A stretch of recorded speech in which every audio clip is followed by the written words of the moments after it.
তো আল্লাহ তাআলা আমাদেরকে এখানে তিনটা কথা বলছেন, মনে করাইছেন। আপনি 1 মিনিটে শোনেন। 1 নম্বর কথা হলো, আল্লাহ তাআলা মানুষকে সৃষ্টি করেছেন 7টি ধাপে। কয়টি ধাপে?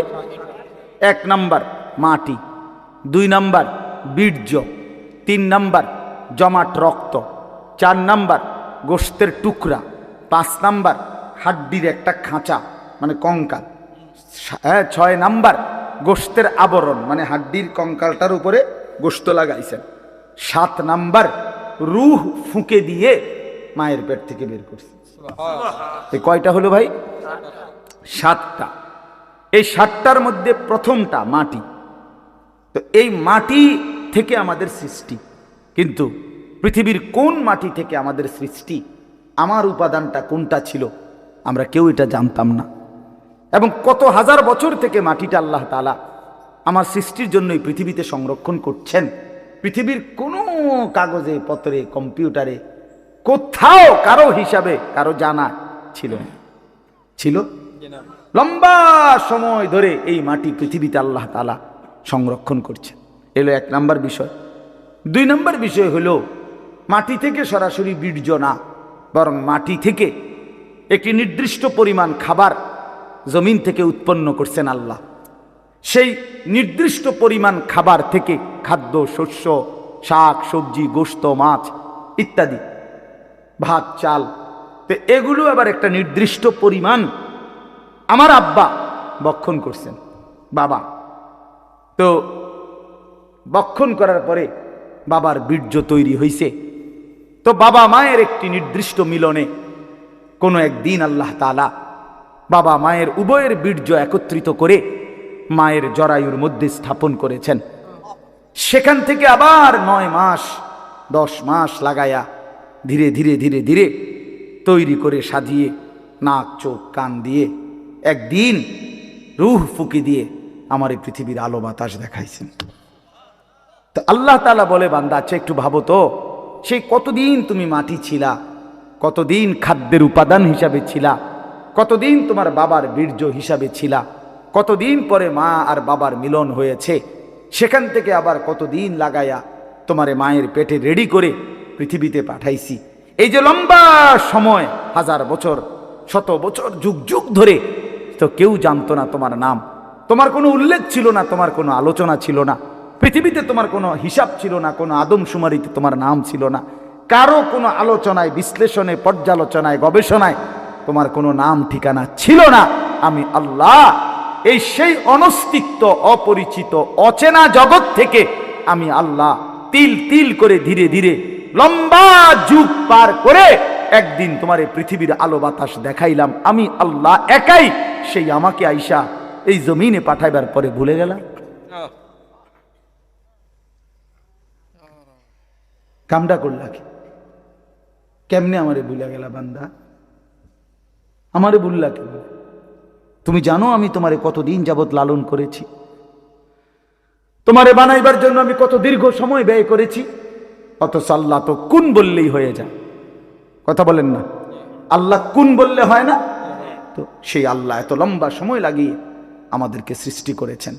এই যে আল্লাহ বলেন, হাল আতা আলাল ইনসানি হিনুম মিনাদ দাহর, মানুষদের উপর দিয়ে লম্বা যুগের পর যুগ অতিবাহিত হয়েছে, লাম ইয়াকুন শাইআম মাযকুরা, যখন তাদের কোনো নাম নিশানা উল্লেখ করার মতো কোনো পরিচিতি বস্তু ছিল না। ইন্না খালাকনাল ইনসানা মিন নুতফাতিন আমশাজ, আল্লাহ বলেন এরপরে নির্দিষ্ট একটা সময়ে স্বামী স্ত্রী উভয়ের মিশ্র বীর্য থেকে আমি আল্লাহ মানুষকে সৃষ্টি করেছি।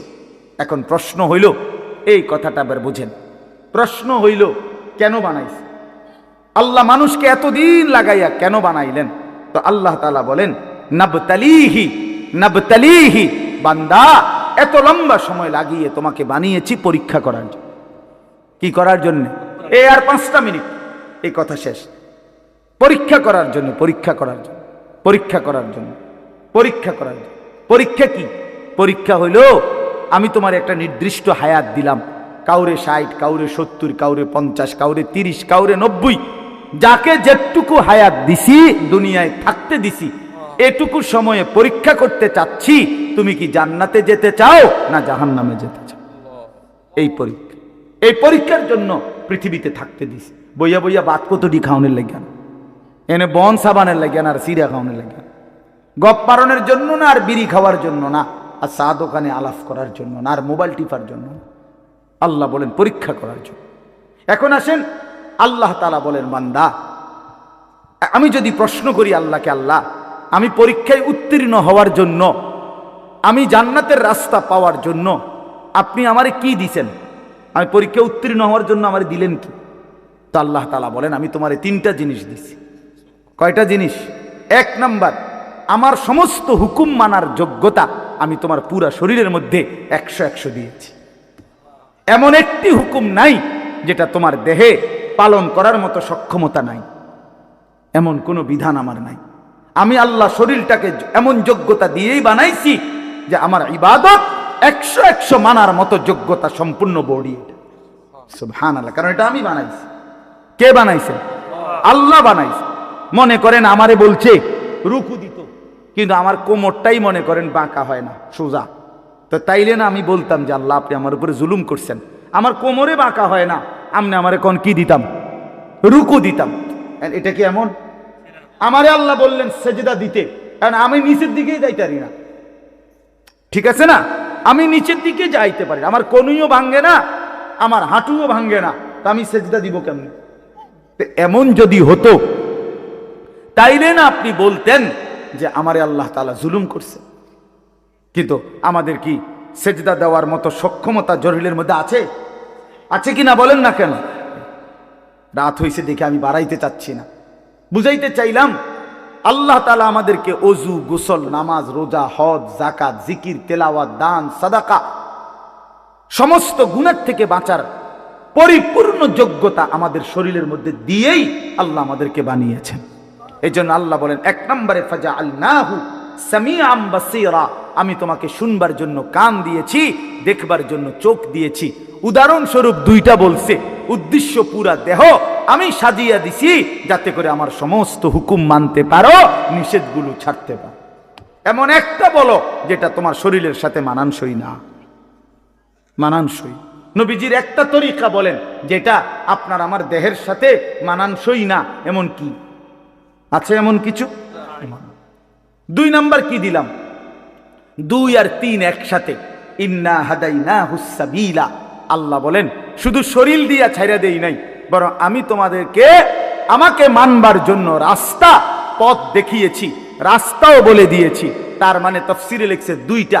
1 নাম্বার হলো আমি আল্লাহ তোমাকে জান্নাতের রাস্তা, পরীক্ষায় উত্তীর্ণের রাস্তা পাওয়ার জন্য, বুঝাইয়া দেওয়ার জন্য নবী এবং রাসূল আর নবী রাসূলদের পরে যুগে যুগে উলামায়ে কেরাম তোমাদের কাছে দিয়েছি, যারা তোমার জান্নাতের রাস্তা, হেদায়েতের রাস্তা, আল্লাহকে পাওয়ার রাস্তা, পরীক্ষায় পাশ করার রাস্তা শতভাগ বলে দিয়েছে। এই কটা হলো 2টা। 1 হলো শরীরের মধ্যে মানার কি দিছি? যোগ্যতা দিছি। 2 হলো বুঝাইয়া বলার জন্য নবী রাসূল এবং এরপরে উলামায়ে কেরামকে দিয়েছি, ঠিক কি না? 3 নাম্বার, বুঝবার জন্য আমি আল্লাহ আসমানি কিতাব দিয়েছি। সুবহানাল্লাহ। তে এখন কি সমস্যা কও বান্দা? বুঝছেন আমার কথাটা? এটাই শেষ কথা। আপনি বলেন আপনি নষ্ট হইলেন কেন? আমি নষ্ট হইলাম কেন? আল্লাহহীন হইলা কেন? কেন নামাজ পড়ো নাই? শরীরে কোনো যোগ্যতা ছিল না এজন্য? কেন নামাজ পড়ো নাই? কেউ বুঝাইয়া বলার ছিল না এজন্য? কেন নামাজ পড়ো নাই? কোনো কিতাবে লেখা দেখতে পাও নাই এজন্য? বলেন না কেন? কথা বলেন না কেন?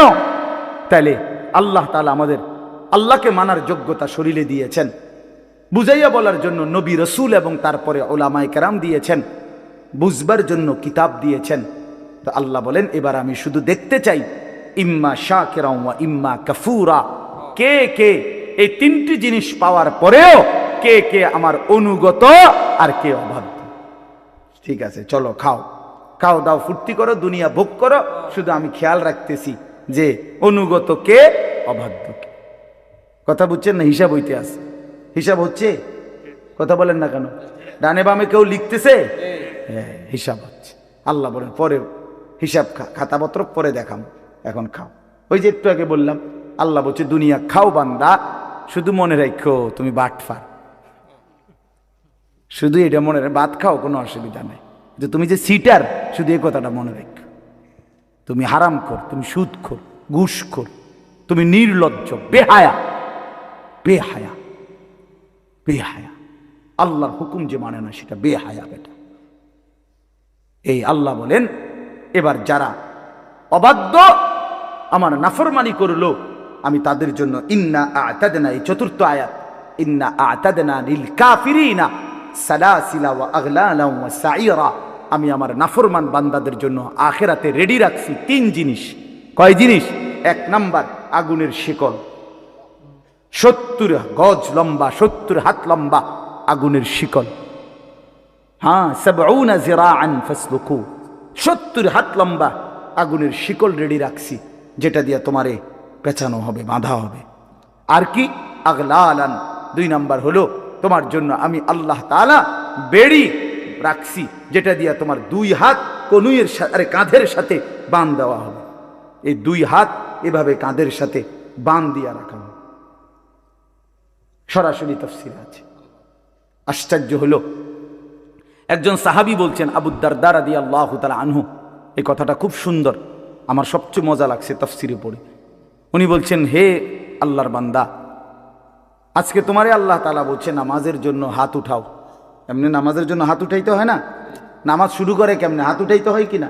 তো বলেন আল্লাহ বলে, উনি বলেন যে আল্লাহ আজকে তোমারে বলছে নামাজের জন্য হাত উঠাও, তাইলে তোমার আখিরাতে জান্নাত মিলবে। তো তুমি হাতটা উঠাইলা না নামাজের জন্য। আল্লাহ বলছে, তিনি বলেন একদিন সত্যি সত্যি আল্লাহ হাসরের ময়দানে তোমার হাতটা উঠাবে, কিন্তু সেদিন হাতটা আগুনের বেড়ি দিয়া বাঁধ দিয়া দিন। আজ উঠাইলে সেজদা হইতো, আজ উঠাইলে নেকি হইতো, আজ উঠাইলে জান্নাত মিলতো। সেদিন উঠাবে ঠিক, কিন্তু সেটা আর জান্নাতের জন্য না, জাহান্নামে ফেলবে। হাত উঠাইতে হবে। হাত কি? আজ তো সুন্দরভাবে উঠাইলা না, আজ উঠাইলে নেকি হইতো। ও সাইরা, আল্লাহ বলেন আর আমি রেডি রাখছি সমস্ত নাফরমানের জন্য জাহান্নামের আগুন। এরপরে ইন্নাল আবরারা, শেষ, ইন্নাল আবরারা ইয়াশরাবুনা মিন কাসিন কানা মিজাজুহা কাফুরা। আল্লাহু আকবার। আল্লাহ তাআলা বলেন আমি আমার নেককার বান্দাদের জন্য রেখেছি সুগন্ধিময় জান্নাতের ঝর্ণা কাফুর। এই কাফুর একটি ঝর্ণার নাম, জান্নাতের একটি স্পেশাল ঝর্ণা। এই কাফুর ঝর্ণা থেকে মিশ্রিত সুগন্ধিময় পানীয় শরাব আমি আল্লাহ আমার বান্দার জন্য জান্নাতে রেডি রাখছি। আমি মেহমানদারি করব শরাব দিয়ে, দুনিয়ার এই শরাব না, দুনিয়ার এই মদ না, জান্নাতের কাফুর মিশ্রিত শরাব। সুবহানাল্লাহ, সুবহানাল্লাহ। এই পানীয় এরপরে আরো আছে, আরো কি কি দিব এটি আমরা পরে শুনে, আগে পানি দেখান। এরপর রাত হয়ে গেছে, আর বেশি দরকার নেই, বাকিগুলো আছে সামনে। আইনান ইয়াশরাবু বিহা ইবাদুল্লাহ ইউফাজ্জিরুনাহা তাফজীরা। রব্বুল আলামিন বলেন অত্যন্ত সুগন্ধিময় শরাব দিয়ে আমি আমার বান্দাকে জান্নাতে আপ্যায়ন করব। ওই যে বললাম একটু আগে, মাওলানা বললেন দাউদ আলাইহিস সালাম কিতাবের মধ্যে আছে 70,000 বছর ধরে আল্লাহর কালাম তেলাওয়াত করার পরে আল্লাহ তাআলা বলবেন জান্নাতি বান্দা আর শুনবা কিনা? জান্নাতি বান্দা বলবে শুনবো। আল্লাহ রব্বুল আলামিন তখন বন্ধুকে বলবেন, বন্ধু আমার, এবার আপনি আমার জান্নাতি বান্দাদেরকে আমার কালাম তেলাওয়াত করে শুনান। আল্লাহর নবী সাল্লাল্লাহু আলাইহি ওয়াসাল্লাম, নবীজি সাল্লাল্লাহু আলাইহি সাল্লাম এবার তিনিও আবার কোরআন তেলাওয়াত করবেন 70,000 বছর। জান্নাতীরা পাগল পারা হয়ে শুনবে। তুমি যুবক আজকে গান শুনে নাও, আমি অপেক্ষায় আছি জান্নাতে শুনবো ইনশাআল্লাহ। তুমি দুনিয়ার নর্তকী দেখে নাও, আমি অপেক্ষায় আছি জান্নাতের 70,000 হুর একসাথে দেখবো।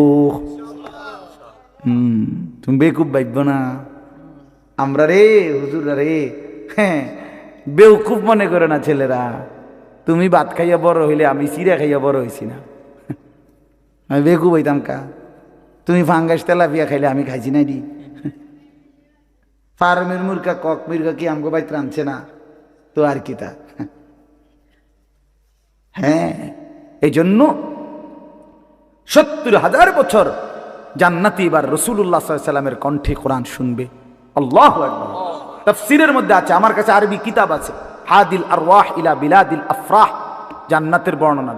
ওই নবীজি পড়বেন, এই যে বাতিটা আছে না, এটা একটু নড়ে দেখেন, এই রাসূলুল্লাহ সাল্লাল্লাহু আলাইহি ওয়াসাল্লাম কিতাবে আছে, আল্লাহর নবী কণ্ঠে, দাউদ নবীর কণ্ঠে আল্লাহর কালাম যখন পড়বেন, জান্নাতের গাছগুলো দুলবে, জান্নাতের হুরেরা নাচবে, ওয়াকাত তাতাহাররাকু কানাদিলাল জান্নাহ, জান্নাতের বাতিগুলো দুলতে থাকবে। তাতাহাররাকু মানে হলো নড়বে, জান্নাতের বাতিগুলোও মজা পাইবে। করছে কি রে, কি পড়লো রে? আমরা 1450 বছর পরে এখনকার কারি সাহেবরা কোরআন শরীফ পড়লেই তো পুরা মজমা আল্লাহু আকবার কইয়া ওঠে। আচ্ছা হ্যাঁ কি তো এটা নবীজি পড়লে এটা কারবারটা কি হবে? ১৫০০ বছর পরে আইয়া কেউ পড়লে কোরআন পাবলিক আমরা পাগল হয়ে যাই। এই সময়টা আল্লাহ তৌফিক দান করে। আচ্ছা শেষ হইল না নবীজির তেলাওয়াত, এইবার আল্লাহ বলবেন আমার বান্দা আর শুনবানি? তো জান্নাতি বান্দা বলবে আল্লাহ আর শোনাবে কে? আখেরি বন্ধুই তো শুনাইছেন, আপনার সবচেয়ে প্রিয় বন্ধু, শ্রেষ্ঠ বন্ধুই তো তেলাওয়াত করে ফেলেছে, তাহলে এখন আর শোনাবে কে? আর তো কেউ নেই। রব্বুল আলামিন তখন বলবে আমার বান্দারা, এই পৃথিবীর সমস্ত কণ্ঠ, সব সুর যেই মালিকের দেওয়া, যিনি সৃষ্টি করেছেন, যিনি দিয়েছেন, তার জবানে শুনবা না? তিনি কে? তিনি কে? আরো জোরে বলো এটা কে? সুবহানাল্লাহ, সুবহানাল্লাহ। তো আল্লাহ তাআলা বলবে এবার যুগে যুগে যেই আসমানি কিতাবগুলো আমি নাজিল করেছিলাম, আমি মালিকের জবানে শুনো, আমার কুদরতি কণ্ঠে শুনো বান্দা, আমি শুনাই, আমি শুনাই। আমি একটা বলার উদ্দেশ্য ছিল এই কথাটা। আল্লাহ যখন তেলাওয়াত শুরু করবেন, তখন আল্লাহ তাআলা ফেরেশতাদেরকে বলবেন, ফেরেশতারা শরাবের প্রতিটা গ্লাস, আমার জান্নাতি বান্দাদের জন্য শরাবের গ্লাস আমার সামনে আনো। আমি নিজ হাতে আমার বান্দাদেরকে এক একজনকে আমি আল্লাহ নিজে জান্নাতের শরাব পান করাবো। ওয়াসাকাহুম রাব্বুহুম শরাবান তাহুরা, ওয়াসাকাহুম রাব্বুহুম শরাবান তাহুরা। আমার তো গলা নাই, নাহলে সুন্দর করে কইতাম, কোনো কামে রইলাম না জীবনে। আমার তো আসলে কণ্ঠ নাই, এমনি বেনবে নাই আর কি। ওয়াসাকাহুম রাব্বুহুম, আল্লাহ বলেন এবার রব নিজেই জান্নাতীকে সর্বোত্তম পবিত্র শরাব নিজে পান করাবে। আল্লাহ বলবে আমার হাত থেকে নাও বান্দা, আমার হাত থেকে। ছেলেরা আমি আবারও অনুরোধ করছি, ভাই তোমরা বসো, বসে শুনলে ভালো, আল্লাহর কথা বসে শোনা আদব।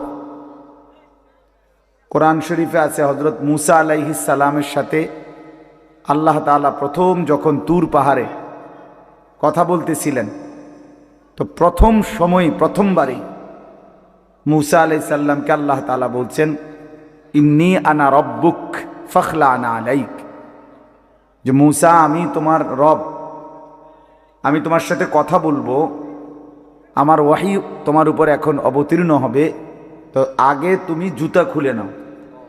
ফাখলা'না আলাইকা, তোমার জুতা খোলো। তো তাফসীরের মধ্যে লিখছে যে জুতা খুলতে বললেন কেন? আল্লাহর কথা শুনবার আদব এটা, নাই তো জুতা খোলার ওইখানে কোনো জরুরত ছিল না।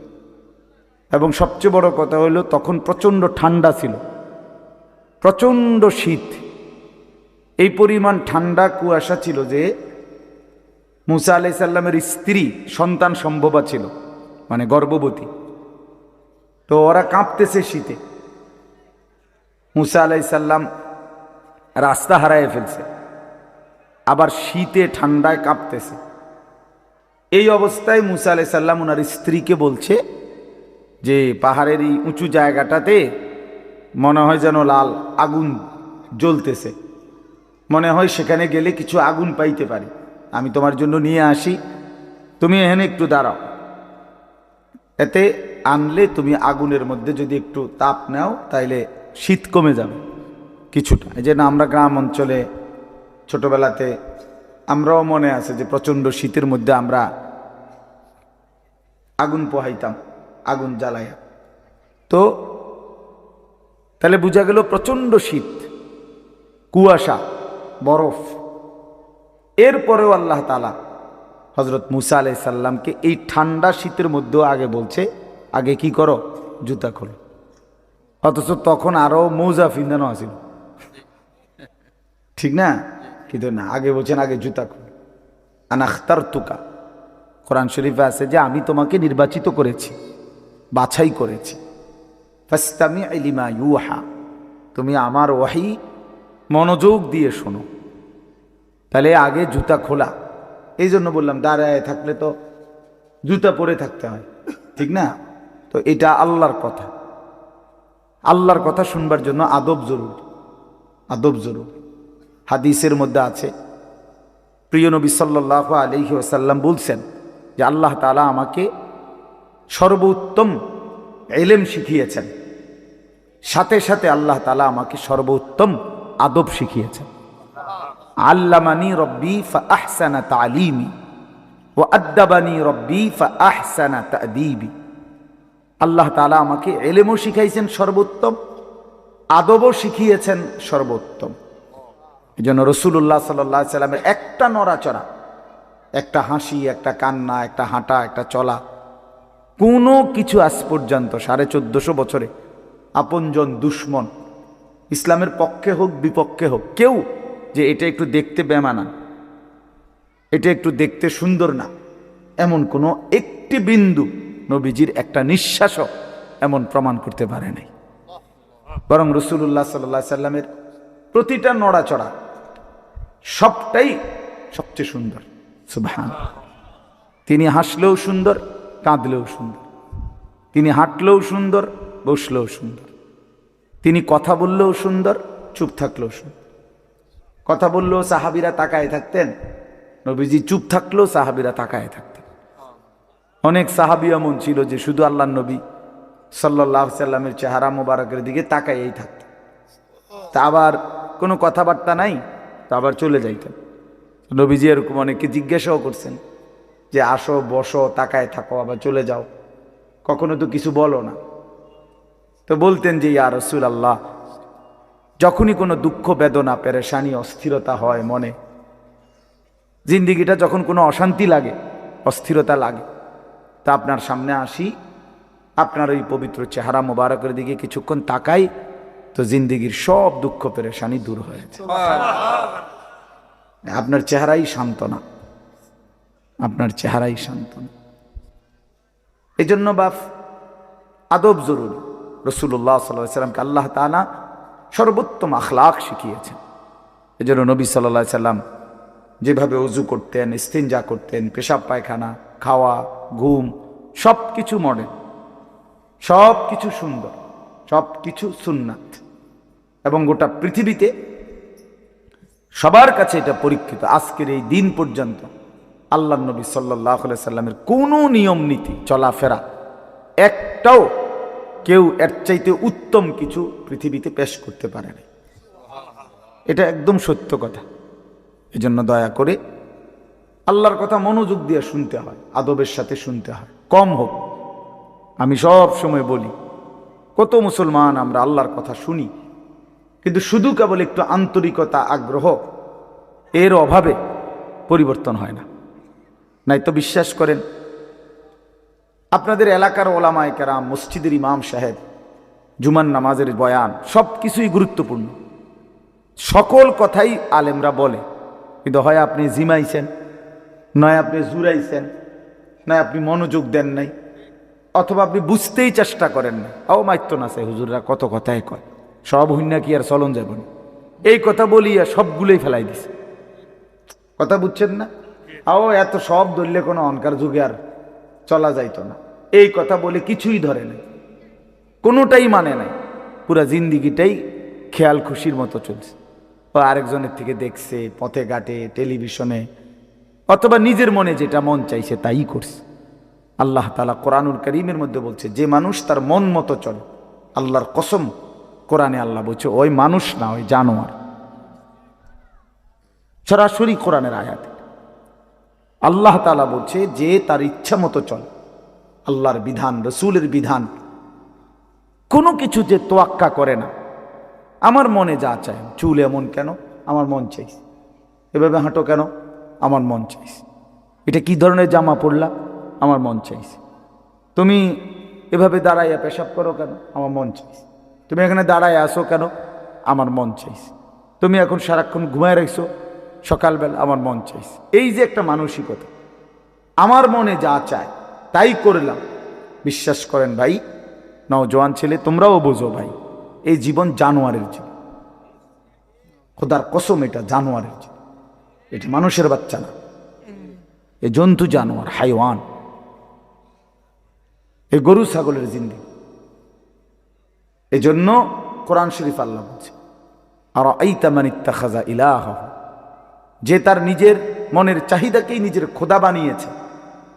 আল্লাহ বলেন ইনহুম ইল্লা কাল আনআম, তাদের পরিচয় আর কিছুই নয়, শুধুই আনআম, চতুষ্পদ জন্তু। আপনি আপনার এলাকার যে কোনো হুজুর রেজি গান, যে আনআম অর্থ কি? চতুষ্পদ জন্তু, জানোয়ার, হাইওয়ান। এই জন্য আদব জরুরি। আল্লাহর কথা কমই শোনেন, মনোযোগ দিয়ে শোনেন, তাহলে দেখবেন আপনার মসজিদের ইমাম সাহেবের বয়ান দ্বারাই জিন্দিগি বদলাইয়া গেছে। একবারে চাঁদের দেশের থেকে হুজুর আনতে হইব, মঙ্গল গ্রহ থেকে হুজুর আনতে হইব, এগুলো কোনো কথা না। আল্লাহর কথা যিনিই বলে, ছোট হোক বড় হোক, স্থানীয় হোক দূরের হোক, আল্লাহর কথা যিনিই বলে তিনিই দামি। যখনই বলে তখনই দামি। জোহরের পরে বললেও দামি, আসরের পরে বললো, রাত 10টা বাজলে উনি প্রধান বক্তা, আর 8টা বাজে উনি বিশেষ বক্তা। এটা কোরআনের কোন আয়? বলেন বলেন, এটা হিসাব বলেন। কথা বুঝছেন না আপনি? মাগরিবের পরে বয়ান করলে উনি সামান্য বক্তা, আর রাত যত সাফে গভীর হয় তত তিনি বড় বক্তা। এটার কোনো যুক্তিসঙ্গত কোনো ইয়া আছে, কারণ আছে এটা? তো এটা কি? এটা কোনো বিষয় না। প্রধান বক্তা, বিশেষ বক্তা, অল্প বক্তা, সাংঘাতিক বক্তা, ভয়ঙ্কর বক্তা, এগুলো সব ধোঁকা। এগুলো কি? আমি আজকে, যেমন আজকে জোহরের পরে বয়ান করছি চাঁদপুর, আসরের 8 টাইম পর্যন্ত। এশার নামাজের পরে বয়ান করছি নাঙ্গলকোট, লাকসামের ওরও আরো হেদিক। আমার একটা বিশেষ কারণে আমি ওখানে যাইতে হয়েছে, এই কারণে আমার এখানে দেরি হয়েছে। আমার এইটা আগের নেওয়া মাহফিল, আব্দুল বাতেন ভাই বহু আগে দাওয়াত দিয়েছে, কিন্তু ওইখানে আমি এতটা বড় মাপের বুজুর্গ আলেম আমারে আবদার করছে হাতে ধরে, আমি না যাইয়া পারি না। খুব কষ্ট করে আমি গেছি, মানে বহুত কষ্টে উড়াই আসছি। আপনার সারাটা দিন পথে পথে, সারাদিনে আমি আজকে এখনো বৈশা ভাত খাইনি। এমনি বললাম, মানে নাস্তা টাস্তা করছি গাড়িতে বসে বসে, সব গাড়িতে বসে বসে। এই যে বললাম বিষয়টা অর্থ হইল, তাহলে এখন আমি আসরের আগে যে বয়ান করলাম তখন আমি কি বক্তা? বুঝেন নাই? এসার পর পর যে বয়ান করলাম তোর হিসেবে আমি কি বক্তা? অহন আমি কি বক্তা? এটি বুঝি কথা? এই সময় আমি অল্প কুদ্দুর বক্তা, সাংঘাতিক বক্তা, এইটা কোনো কথা না। আল্লাহর কথা যখনই বলা, আল্লাহর কথা বলতে থাকা। ফজরের পরে, জোহরের পরে, কখনো 10 মিনিট, কখনো 1 ঘন্টা, যতক্ষণ বলা যায় বললেই লাভ, খুললেই লাভ, জবান খুললেই লাভ, আল্লাহকে ডাকলেই লাভ, আল্লাহকে ডাকলেই লাভ। সুবহানাল্লাহ একবার বললেও নেকি, 1000 বার বললেও নেকি। একবার বললে একবারের নেকি, 1000 বার বললে 1000-এর নেকি। কথা বুঝছেন না? এই জন্য বাপ আমার, ভাই আমার, বন্ধু আমার, এটা বোঝা উচিত। আমি প্রতিদিন বয়ানের শুরুতে 10-20 মিনিট সময় এই কথাটা বুঝাইতে চেষ্টা করি যে আপনারা সকল আলেমদের কথাকে কদর করে। জনপ্রিয়তা এটা একটা ধোঁকা, অর্থাৎ এটা আল্লাহ তাআলার একটা ইচ্ছা। হয়তো কখনো আল্লাহ তাআলা আপনার কাউকে একটু বেশি মানুষের সামনে বলায়, কখনো কাউকে কম মানুষের সামনে বলায়। এটা কোনো অপমান, বেইজ্জতি, ইজ্জতের কিচ্ছু নেই। 1 লাখ মানুষ মনে করেন আজকে আমার বয়ানে এখন বসলো, 1 লক্ষ মানুষ আমারে স্লোগান দিয়া কোম্পানিগঞ্জ স্টেশনে দিয়ে আসলো, সম্মান দেখাইলো সবাই, আপনি বুঝলেন আর কি আমি খুব জনপ্রিয়। কিন্তু আল্লাহ তাআলা বললেন আনিস আমি নিলাম না। হ্যাঁ, এরপরে বুঝেন নাই আমার কথাটা? আল্লাহ তাআলা বলল আমি নিলাম না, আমি তোমার এই গ্রহণ করলাম না। তখন তো কুত্তার সমান মর্যাদাও নাই, তখন তো জন্তু জানোয়ারের সমান মর্যাদাও নাই। আল্লাহ যদি কাউকে প্রত্যাখ্যান করে সারা পৃথিবী শিক্ষার লিখে। আল্লাহ গ্রহণ করা এটা সবচেয়ে বড় কথা। আপনারা জানেন, অবাক হবেন, ছেলেরা ভাই এই মোবাইলগুলো নামায় দাও, নামায় দাও, এমনি শোনো ভাই ভালো হবে, আমার কথাটা শোনো ভালো হবে ভাই, এ হাতে ধরা যে মোবাইলগুলো সব নামায় ফেলো, এমনি শোনো এমনি। যখন আমরা সামনে নাই তখন মোবাইল থেকে শুনি, এখন তো আলহামদুলিল্লাহ আমরা উপস্থিত আছি এখানে, ঠিক না? মেহেরবানি করে আন্তরিকতা নিয়ে চেহারার দিকে তাকাইয়া শুনলে ভালো। এই সারাক্ষণ মোবাইল নিয়ে ব্যস্ত থাকলে এটা এক ধরনের রোগ, আসলে বাস্তব। আপনি ডাক্তারকে জিজ্ঞাসা করে দেখেন, মোবাইলের এই আসক্তি, নেশা, সারাক্ষণ এটা ছাড়া চলতে না পারা, এটা এক ধরনের রোগ, মানসিক। সত্যি কথা বলুন, এটা একটা মানসিক। আমি নিজে, আমার একজন আত্মীয়, নামাও না ভাই নামাও, মোবাইল নামা, আমার একজন আত্মীয়, তার এই ব্রেনে সমস্যা হয়েছে, আমি তারে কুমিল্লা একটা বড় মানসিক হাসপাতাল ওখানে ভর্তি করাইছিলাম। আমি নিজে দেখতে গেছি যখন তারে, তখন ওখানে একজন ভদ্রলোক, উচ্চ শিক্ষিত সরকারি উচ্চ পদস্থ কর্মকর্তা, তো উনি ওখানে বসা, আমারে দেখে জড়ায় ধরছে, কানছে। তো ওনার স্ত্রী বিবির জন্য দোয়া চাইছে উনি, যে হুজুর আমার ওয়াইফ এই হসপিটালে ভর্তি, সেও আপনার মাস্টার্স করা মেয়ে, মহিলায় মানে বেটার বউ। তাই বললাম স্যার আপনার স্ত্রী এখানে ভর্তি, বুঝলাম না বিষয়টা কেন? কারণ দিন রাত অত্যধিক মোবাইল চালানোর কারণে এখন তার ব্রেনের সমস্যা, এখন এই জন্য হসপিটালে, মানসিক হাসপাতালে ভর্তি করাইতেছে। একের আল্লাহর কসমে, কোরআন সামনে ওই দেখেন ওই অপদার্থ, কি পরিমাণ অপদার্থ,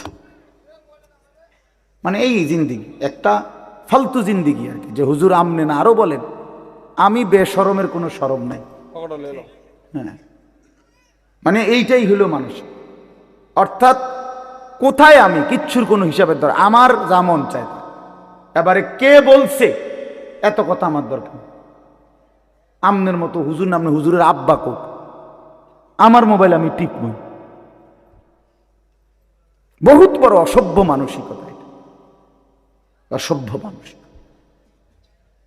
দিন দিন ছেলে পেলে জিন্দিগির কোনো সৌন্দর্য নাই ভাইয়া। একটা সৌন্দর্য থাকতে হয়, নিজের একটা সৌন্দর্য আছে, আত্মমর্যাদা আছে, চলাফেরা, কথাবার্তা, চাল চলনের মধ্যে একটা রুচি থাকে মানুষের। আমার নিজস্ব কোনো স্বকীয়তা নাই, আমার যখন যেরকম মন চায় তখন, এক এক সময় এক এক চুল, এক এক সময় এক এক জামা, এক এক সময় এক এক ড্রেস। এটা তো স্বাভাবিক মানুষ না, এ তো প্রতিবন্ধী, মাতাল, পাগল মানুষ, তার সিরা মানুষ। হ্যাঁ, এজন্য বাস আমি অনুরোধ করলাম, আমি শক্তভাবে বলার অর্থ এটাই, অনেক মানুষ এটা মানসিকভাবে ক্ষতি করে। ব্রেনের উপরে চাপ, প্রয়োজনকে প্রয়োজনের মধ্যেই রাখা। বড় মোবাইল বিভিন্ন কাজে অনেক সময় বিশেষ জরুরত আছে, অফিসিয়াল কাজে, ব্যাংকিং কাজে, অনলাইনের বিভিন্ন কাজ আছে যেটা বড় মোবাইল ছাড়া চলেই না, ঠিক আছে না? প্রবাসী অনেক মানুষ আছে, তাদের অনেক কাজকর্ম এটা দিয়েই সারতে হয়, ঠিক আছে, প্রয়োজনের মধ্যেই থাকুক, জরুরত তো জরুরতের মধ্যে, কিন্তু এটা বুঝি 24 ঘন্টা এটা জীবনের অংশ বানায় ফেলা, সারাদিন সারা রাত, এটা পাগলামি ছাড়া, মাতলামি ছাড়া আর কিচ্ছু। এটা শেষ পর্যন্ত একদিন, আল্লাহর কসম আমি বললাম ছেলেরা, একদিন তোমার জীবনটা একটা শূন্য মরুভূমি বানায়া তোমারে ছেড়ে দিবে। বাস্তবতা এটা ভাই, জোরে বললো না, জোরে স্বাভাবিকভাবেই শোনো। ঠিক বলতে গিয়ে যদি আবার রসিকতা করো তো গুনাহ হবে। একজনে দুষ্টামি করে জোরে বললা ঠিক, আরেকজনে হাসি দিলা, তো তো মস্কারি করলা। আল্লাহর কথার সামনে কি করতে নাই? টিটকারি করতে নাই। আল্লাহর কথা তুচ্ছ তাচ্ছিল্য করা ঈমান চলে যাওয়ার আশঙ্কা, বিপদ। আমি এত কিছু বললাম, এই জন্য খামখেয়ালির কোনো দরকার নেই। এত জোরে এত মজা করে ঠিক বলার কিছু নেই। শুনতে থাকো ভাই, আলাদা আলাদা শোনো। এজন্য আমি বললাম প্রত্যেকটা মানুষ, কোরআনুল কারীমের মধ্যে আছে আল্লাহ তাআলা বলেন, ওয়ালা তাকুনু কাল্লাযীনা নাসুল্লাহা ফাআনসাহুম আনফুসাহুম। আল্লাহ বলে, বান্দা তুমি আমারে এই পরিমাণ ভুলে যেও না, দীর্ঘদিন বেশি আমারে ভুলে গেলে একদিন আমি তোমাকে তোমার থেকে ভুলিয়ে দেব। একদিন তুমি টোটালি ভুলে যাবা তুমি মানুষের বাচ্চা, একদিন তুমি পুরা ভুলে যাবা তুমি মুসলমানের সন্তান। তোমার একটা বাবা আছে, মা আছে, তোমার একজন আল্লাহ আছে, তোমার একজন রসুল আছে, তোমার একটা মৃত্যু আছে, তোমার একটা কবর আছে, তোমার একটা আখেরাত আছে, তোমার একটা পরকাল আছে, তোমার একদিন বিচারের মুখোমুখি হইতে হবে। এই কথাটা যদি টোটাল ভুলে যাও, সেটা অনেক বড় অধপত, অনেক বড় মুসিবত। যে গন্তব্য জানে না, মঞ্জিল চিনে না, তার জন্য এটা অনেক বড় বিপদ। কোনো বাসে যদি কেউ উঠে কন্ট্রাক্টর জিজ্ঞাসা করে কই নামবেন, সে যদি বলে আমার জানা নাই, আপনার তোমার মতো মন মতো একটা নামাই দিও, তো সে তো পাগল বলবে। তার পাগল বলবে না? নিশ্চিত বলবে তো এটা পাগল লোক, মাতা। এই জন্য দোস্ত আমার, আমরা কোথায় যাব এটা যদি আমাদের জানাই না থাকে, তো আমি তো সুস্থ না, আমি তো পাগল। কোরআনুল কারীম আল্লাহ তাআলা বারবার বলছে, বান্দা তুমি মনে রাখো কিন্তু আমার কাছে তোমাকে ফিরে আসতে হবে। আফা হাসিবতুম আন্নামা খালাকনাকুম আবাসান ওয়া আন্নাকুম ইলাইনা লা তুরজাউন। আল্লাহ তাআলা বলে, বান্দা তুমি কি এই ভেবেছো আমি তোমারে এমনি এমনি বানাইছি? আবাস মানে অনর্থক। আমি কি তোমাকে অনর্থক বানিয়েছি? কোনো উদ্দেশ্য নাই, কোনো উদ্দেশ্য নাই আমার, এমনি এমনি ছেড়ে দিলাম। ওয়া আন্নাকুম ইলাইনা লা তুরজাউন। আল্লাহ তাআলা বলে, বান্দা তুমি কি এই ভেবেছো যে তোমাকে আমার কাছে আসতে হবে না, ফিরতে হবে না? কি বলেন আপনারা, কি মনে করেন? বাবারা বলেন, কি মনে করেন? আল্লাহর কাছে ফিরতে হবে? আমাদেরকে আল্লাহ তাআলা বেহুদা বানাইছেন? তো এটা তো জিজ্ঞাসা করা উচিত, কেন বানাইলেন মালিক? কেন আসলাম পৃথিবীতে? আমি যা করছি এটাই কি আপনি চাচ্ছিলেন? আমাকে যাচ্ছি কোথায়? আমার প্রতিদিন যে মানুষগুলো মৃত্যুবরণ করলো, তারা যা গেল কোথায়? আমি যাব কোথায়? সেখানে আমাকে কিছু বলবে কিনা, জিজ্ঞেস করবে কিনা? এটুকু বিবেক যদি দিমাগ না থাকে দোস্ত আমার, বাপ আমার, তা আমি মানুষ হইলাম কিভাবে? আমি মানুষ হইলাম কি? আমি একজন সুস্থ মানুষ হলাম কিভাবে? আমি তো জন্তু জানোয়ার না, আমি তো কুকুর বিড়াল না যে খাইলাম আর ঘুমাইলাম, গরু ছাগল না। কোরআনে আল্লাহ বারবার বলছে, বান্দা কুল ইন্নাল মাউতাল্লাযী তাফিররুনা মিনহু ফাইন্নাহু মুলাকীকুম সুম্মা তুরাদ্দুনা ইলা আলিমিল গায়বি ওয়াশ শাহাদা। আল্লাহ বলে, বন্ধু আপনি আমার বান্দাদের সকলকে বলে দেন, দুনিয়াবাসী, মৃত্যু থেকে তোমরা যেখানেই পলায়ন করো না কেন, মৃত্যু নিজেই তোমাদের সাথে সাক্ষাৎ করবে। সুম্মা তুরাদ্দুনা ইলা আলিমিল গায়বি ওয়াশ শাহাদা, অতঃপর তোমাদের সকলকে প্রকাশ্য এবং গোপন সব জানেন যেই সত্তা মহান আল্লাহ, তার কাছেই ফেরত আনা। তিনি কে? ফায়ুনাব্বিউকুম বিমা কুনতুম তা'মালুন। অতঃপর আল্লাহই তোমাদেরকে শোনাবেন, জানাবেন তোমরা তোমাদের পুরা জিন্দেগিতে কি কি করেছে। এইভাবে বহু আয়াত, বহু আয়াত, বহু আয়াত। ইলাল্লাহি মারজিউকুম জামিআন। আল্লাহ বলে তোমাদের সকলকে আমি আল্লাহর কাছে ফিরতে হবে। ইলাইহি তুরজাউন, ইলাইহিল মাসির, ইলাইয়াল মাসির। এভাবে বারবার বারবার আল্লাহ কোরআন। বান্দা ফিরতে হবে, আসতে হবে, আসতে হবে, আমার কাছে আসতেই হবে। আমার শায়েখ আল্লামা মুফতি মুশতাকুর নবী সাহেব বলে, আল্লাহ তাআলা ছাড় দেয়, ছেড়ে দেয় না। যেই ছেলে গুড্ডি উড়ায় সে সুতা ছাড়ে, নাটাই ছাড়ে না। নাটাই বোঝেন না, যেটার মধ্যে সুতা, হ্যাঁ এইটা নাটাই, হাতে যেটা থাকে আর কি। তো সুতা তো ছাড়তে ছাড়তে ছাড়তে ছাড়তে ঘুড়ি অনেক উপরে চলে গেছে, কিন্তু ছেলেটা নাটাই তো ছাড়ে না, নাটাই ছাড়ে।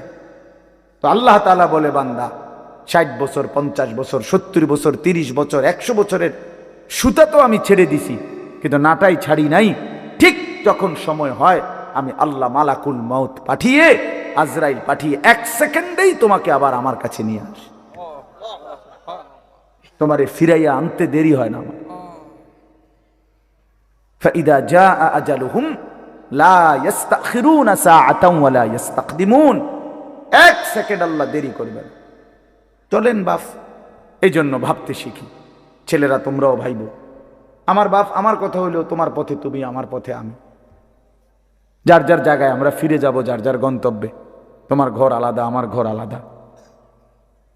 তোমার জিন্দিগি তোমার সাথে, আমার জিন্দিগি আমার সাথে। কেউ কারোর জন্য আটকায় না বাপ। দুনিয়া কেউ কারোর জন্য আটকায়ও না, আর দুনিয়া কারোর জন্য থাইমাও থাকে না। বহুত স্বার্থপর এই দুনিয়া, বহুত স্বার্থপর। আজকে তো অনেক বন্ধু দেখা যায়, কিন্তু অ্যাক্সিডেন্ট করলে সাথে অন্যরাও পাও ভাঙ্গে না।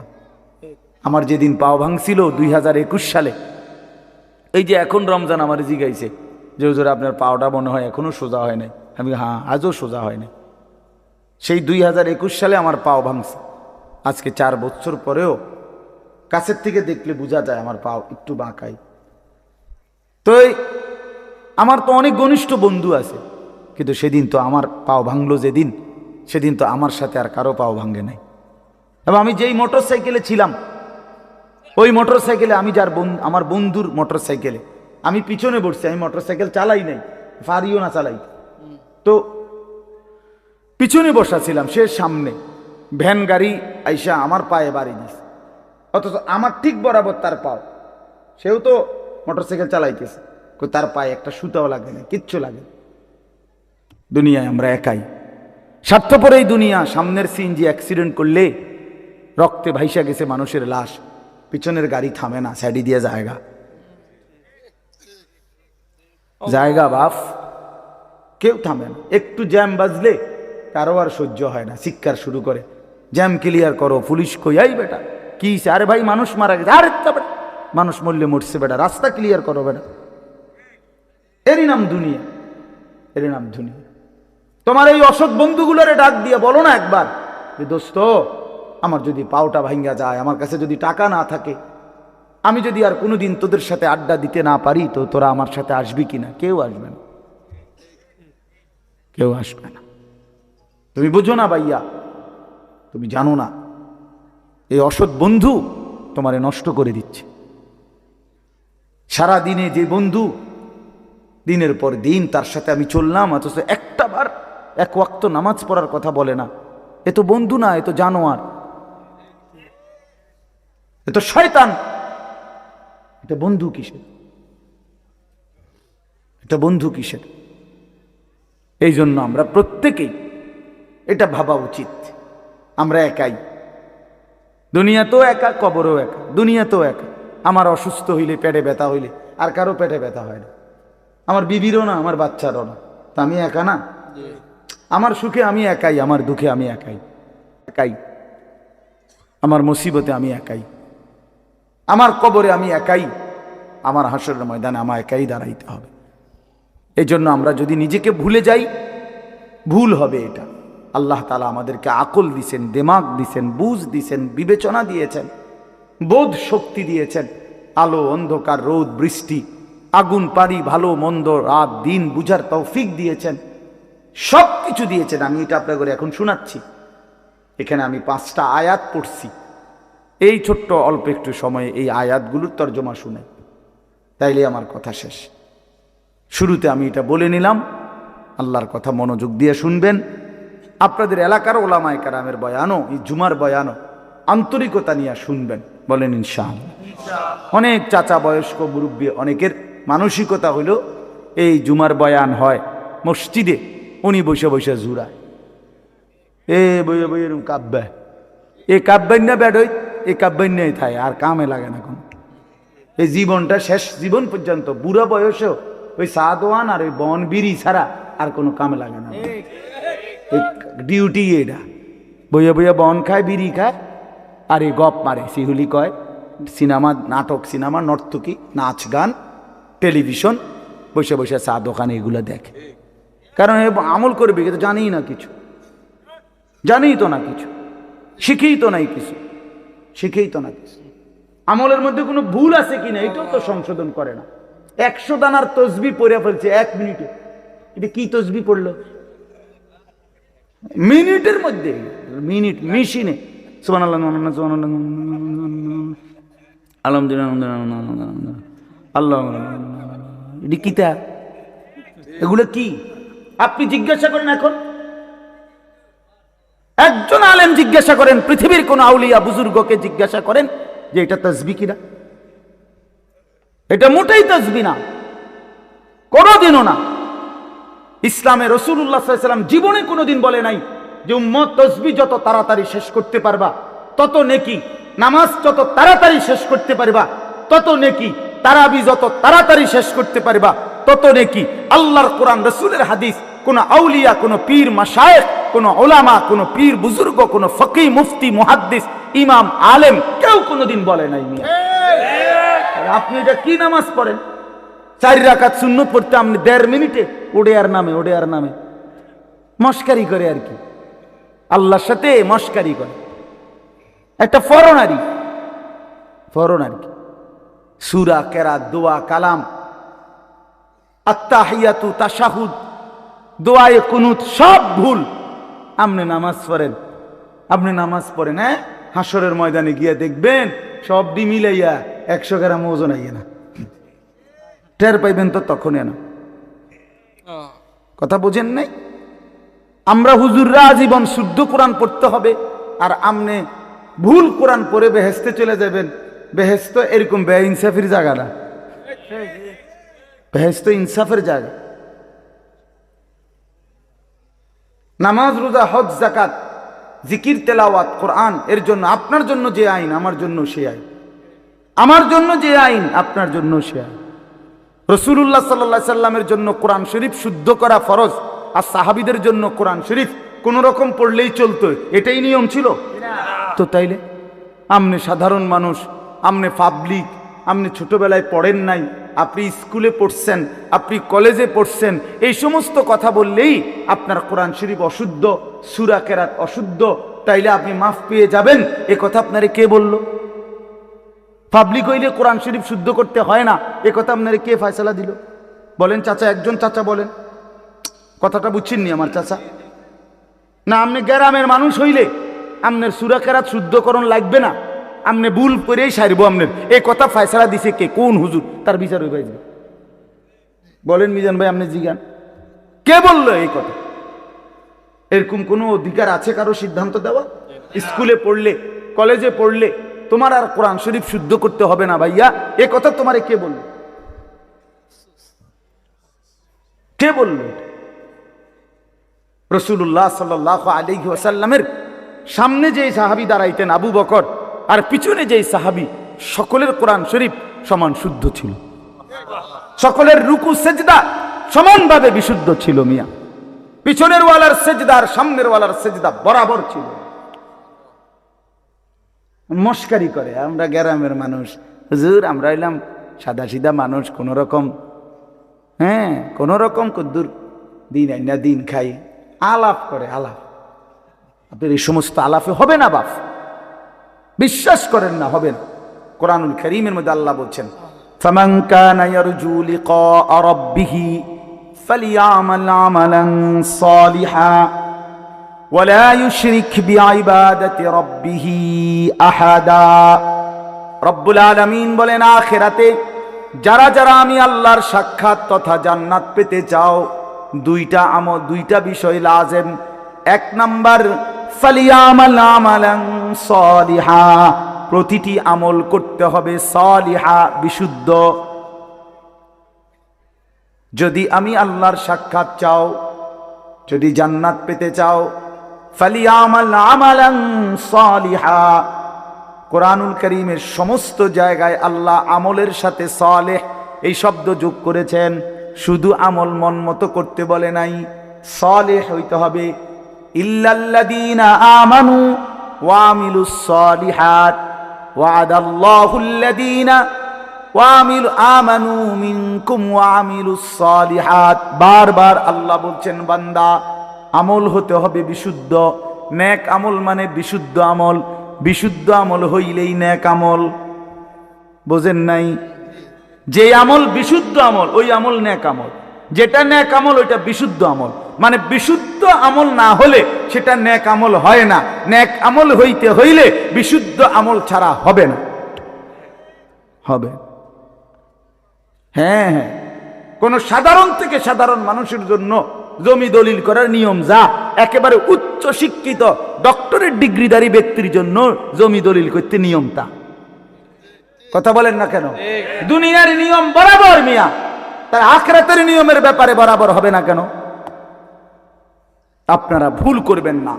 আমি অনুরোধ করলাম, রাত গভীরে বললাম আপনাদেরকে, বয়স্ক চাচারা বাবারা, হায়াতের যেটুকু বাকি আছে এটুকু সময় কাজে লাগান, এটুকু সময় কাজে লাগান। 60 বছর আল্লাহর দেওয়া নিয়ামত। সকলকে আল্লাহ তাআলা 60 বছর পর্যন্ত হায়াত দেয় না বাবা। কোরআন শরীফে আছে, আল্লাহ বলেন অমিনকুম মান ইউতাওয়াফা মিন ক্বাবলু, অগণিত লোককেই আমি আল্লাহ বৃদ্ধ পর্যন্ত পৌঁছবার আগে আগেই মৃত্যু দিয়ে থাকি। হযরত ইবনুল জাওজি একজন বিশ্ববিখ্যাত মুহাদ্দিস আলেম ছিলেন। তিনি বলছেন, ইবনুল জাওজি তিনি যুবকদেরকে লক্ষ্য করে বলছেন, হে যুবক, তোমরা প্রত্যেকেই নিজ নিজ মহল্লার আশেপাশে হিসাব করে দেখো তোমার সমবয়সী কিশোর যুবক কতজন আর সমপরিমাণ বৃদ্ধ কতজন। তাহলে দেখবা তোমার সমবয়সী কিশোর যুবক যদি হয় 30 জন 50 জন, তো তোমার বাড়ি পাড়া মহল্লায় তার সাথে হিসাব করলে বৃদ্ধ হবে 2 জন 3 জন 1 জন। তাহলে বোঝা গেল অধিকাংশই যুবকই বৃদ্ধ হয় না, বৃদ্ধ হয় না। তিনি বলছেন, হাসান বসরি রহমতুল্লাহ আলাই, ইন্না যারআ কাদ তুরিকুল আহাতু ক্বাবলা আন ইয়াবলুগা। তিনি বলছেন, হে যুবক, তুমি লক্ষ্য রেখো, একটি গাছের মধ্যে ফল ধরবার আগে যেই ফুল ধরে যতগুলো, সবগুলো ফুল ফলে পরিণত হয় না। যতগুলো ফল বের হইছে সবগুলো পাকা পর্যন্ত যায় না, তার আগেই ঝরে পড়ে অগণিত।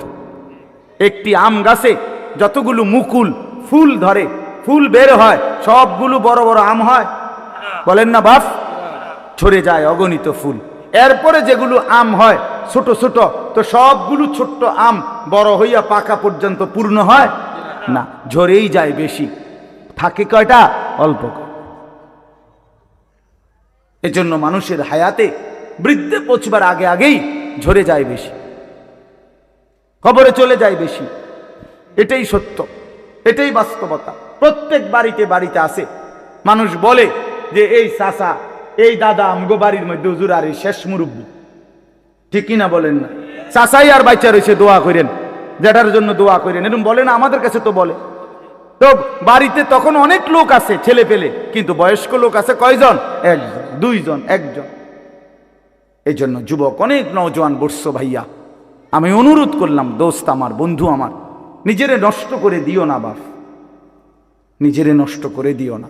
দেখো ডানে বামে তুমি নষ্ট হয়ে গেলে, পচে গেলে, কেউ নাই, কেউ নাই, কেউ নাই। কোনো চরিত্রহীনকে কেউ ভালোবাসে না, কোনো দুশ্চরিত্র, কোনো মদখোর, নেশাখোর, গাঁজাখোর, বাবাখোর, ইয়াবাখোর, ডাইলখোর, পুট্টাখোর, এই হারামিরে কেউ পছন্দ করে না। কোনো সুদখোর, কোনো ঘুষখোর, কোনো কিস্তিওয়ালা, এরে কেউ পছন্দ করে না।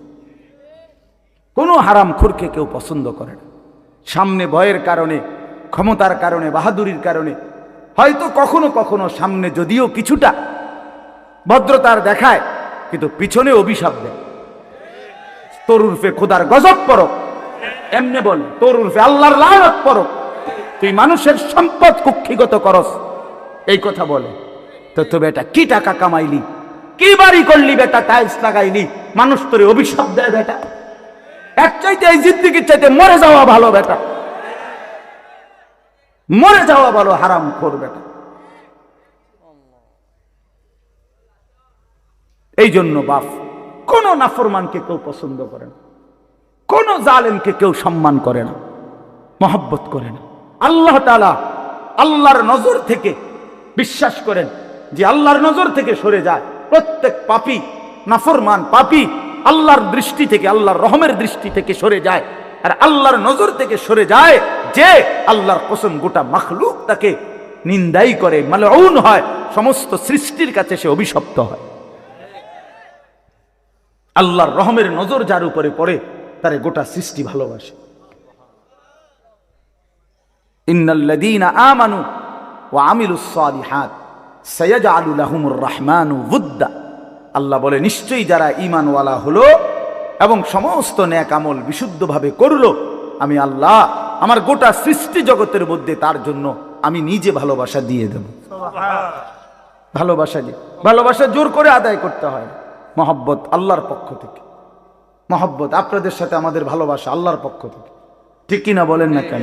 আল্লাহর পক্ষ থেকে, আল্লাহর পক্ষ থেকে, আল্লাহর পক্ষ থেকে। আপনাদের কারোর সাথে আমাদের কারো কোনো লেনদেন নেই, আমার কোনো লেনদেন নাই আপনাদের সাথে, আর্থিক কোনো লেনদেন নাই। এখানে একজন লোকের সাথে আছে কোনো লেনদেন, কিন্তু মহব্বত আছে, ঠিক কিনা বলেন? আছে না মহব্বত? এই ভালোবাসা আল্লাহর জন্য, এই ভালোবাসা আসমানওয়ালার পক্ষ থেকে, আসমানওয়ালার পক্ষ থেকে। আল্লাহ আমাদেরকে উত্তমভাবে বুঝবার তৌফিক দান করেন।